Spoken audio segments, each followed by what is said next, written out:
आप डेली जो है वो नहाते हैं, अपनी बॉडी को क्लीन रखते हैं, हैंड वॉश करते हैं, हेल्दी फूड्स लेते हैं, जंक फूड से अवॉइड करते हैं। तो ये सारी एक्टिविटीज़ ऐसी हैं जो कि आपकी बॉडी को हेल्दी और एक्टिव रखती हैं। तो इस तरह की 5 एक्टिविटीज़ आपने अपनी नोटबुक पे राइट करनी है। नेक्स्ट है write the name of 6 animals. आपने 6 एनिमल्स के नाम लिखने हैं जो कि कार्निवोर्स हों, हर्बीवोर्स हों और ओमनीवोर्स हों। तो आपने 2 कार्निवोर्स, 2 हर्बीवोर्स और 2 ओमनीवोर्स के नेम राइट करने हैं, जो कि कार्निवोर्स जो कि सिर्फ गोश्त खाते हैं, हर्बीवोर्स जो कि प्लांट्स खाते हैं और ओमनीवोर्स जो कि प्लांट्स और एनिमल्स दोनों खाते हैं, for example human beings. Next page पे मूव करते हैं।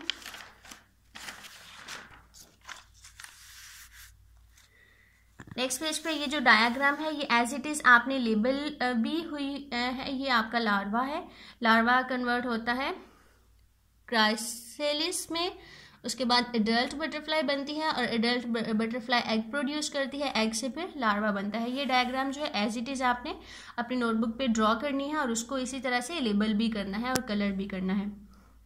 नेक्स्ट में है write the name of any 3 herbs that are used in your kitchen, कि आपके किचन में आपकी मामा जो हर्ब्स यूज़ करती हैं डेली, उन 3 हर्ब्स के आपने नेम लिखने हैं।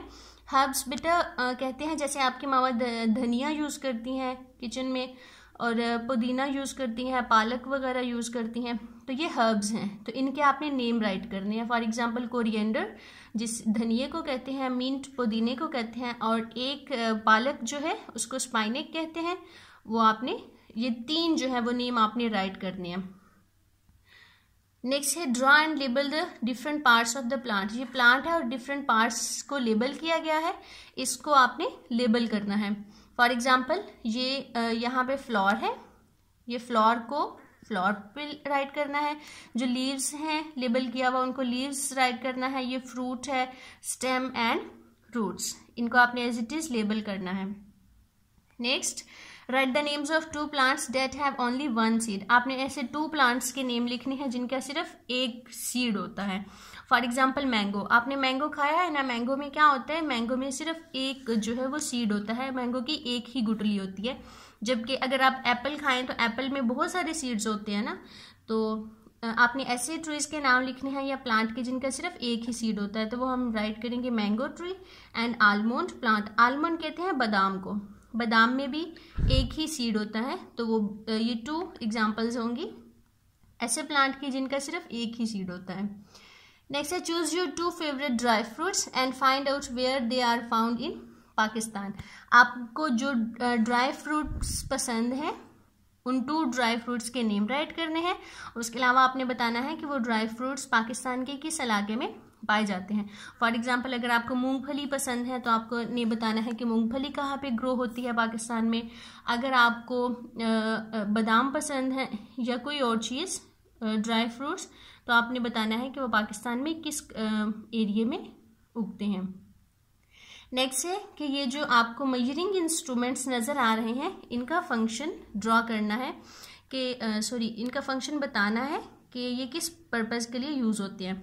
तो ये जो मशीन आपको नज़र आ रही है इसको हम मेजर करने के लिए यूज़ करते हैं सेफ्टी। फॉर एग्जांपल अगर आप किसी मॉल वगैरह में जाते हैं, कहीं स्कूल में एंटर होते हैं, किसी शॉप में, तो इस तरह की एक मशीन सिक्योरिटी गार्ड जो है वो लेके खड़ा होता है जो कि आपकी बॉडी के करीब से पास करता है, तो चेक करता है कि आपके पास कोई डेंजर इंस्ट्रूमेंट तो नहीं है।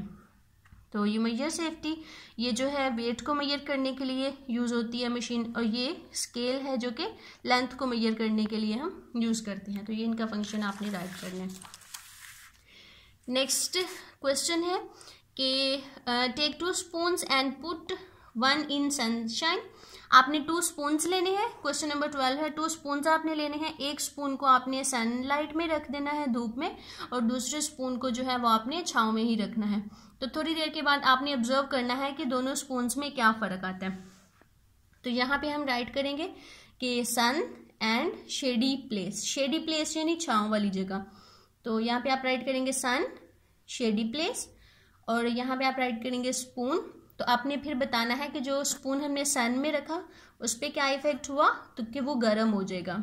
जो स्पून आपका धूप में रखा हुआ है वो गर्म हो जाएगा, और जो स्पून छाँव में रखा हुआ है शेडी प्लेस में वो कूल यानी ठंडा यानी नॉर्मल ही रहेगा, वो गर्म नहीं होगा। वो जैसे पहला था वैसे ही रहेगा। इस तरह से आपने राइट करना है।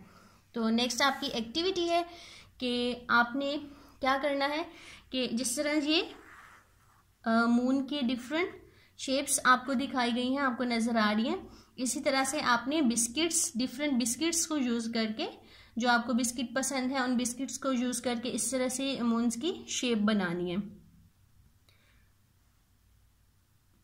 फॉर एग्जांपल जब हाफ मून जो है वो क्लियर होगा तो आपने हाफ बिस्किट बनाना है जहाँ पे देखें, और जब थोड़ा कम होगा उसकी कटिंग करके वैसे ही आपने थोड़ा सा कम बिस्किट, जो कि आइस जो क्रीम है वो नीचे ही रहे, बिस्किट को ऊपर से कट करना है उसके अकॉर्डिंग। जब फुल मून जो है वो यूं होगा ब्लैक, तो फुल बिस्किट जो है ब्लैक होगा। इस तरह से आपने बिस्किट को शेप देके इस तरह से मून्स के जो डिफरेंट पार्ट्स हैं उनको ड्रॉ करने हैं। यह आपका टास्क होगा, ये आप जब दोबारा से स्कूल आएंगे इंशाल्लाह तब आपका चेक किया जाएगा।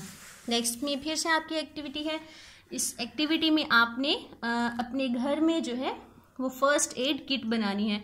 फर्स्ट एड किट भी आपको पता है क्या होती है कि फर्स्ट एड किट बॉक्स होता है ऐसा, जिसमें अगर आपको नॉर्मली कोई ज़ख़म आ जाता है, चोट लग जाती है, तो आप इस फर्स्ट एड किट में वो तमाम इंस्ट्रूमेंट्स होते हैं जिनको यूज़ करके आप अपने ज़ख़म को बैंडेज कर सकते हैं। तो अब हम देखते हैं कि फ़र्स्ट एड किट आपने कैसे बनाना है। फ़र्स्ट एड किट बनाने के लिए आप कोई बॉक्स यूज़ कर सकते हैं। अगर आपके पास बॉक्स अवेलेबल नहीं तो जिन बॉक्सेस में आपके शूज़ पैक होते हैं ना, वो बॉक्स भी आप यूज़ कर सकते हैं। अब हमने बॉक्स ले लिया, अब हमने उसमें क्या क्या चीज़ें रखनी है। उसमें आपकी होनी चाहिए collect wound and burn care products. सबसे पहले डिज़ाइन अ कंटेनर, कि आपने एक बॉक्स जो है उसको डिज़ाइन करना है। एक बॉक्स लेना है जिसमें आपने सारी चीज़ें रखनी है। सेकंड स्टेप क्या है कि आपने ज़ख़म के ऊपर लगाने के लिए कोई भी ट्यूब, पट्टी या जो भी जर्म किलर होता है वो आपने लेना है, वो उसमें रखना है। उसके बाद आपने पेन किलर्स लेनी है। फॉर एग्जांपल एस्पिरिन, आइबुप्रोफेन, ये पेन किलर्स हैं जो कि हमने अपने फर्स्ट एड किट में रखनी है। फोर्थ पे आपने वो तमाम सीजर्स और ट्विज़र्स वगैरह, सेफ्टी पिन्स और मैग्नीफाइंग ग्लास, ये सारी चीज़ें आपने इसमें पुट करनी है। फिफ्थ पे आपने बैंडेज और includes variety of creams and ointments, आपने क्रीम्स और ऑइंटमेंट्स वगैरह रखनी है जो कि ज़ख़म को कवर करने के लिए ट्यूब्स वगैरह जो हम लगाते हैं वो रखनी है।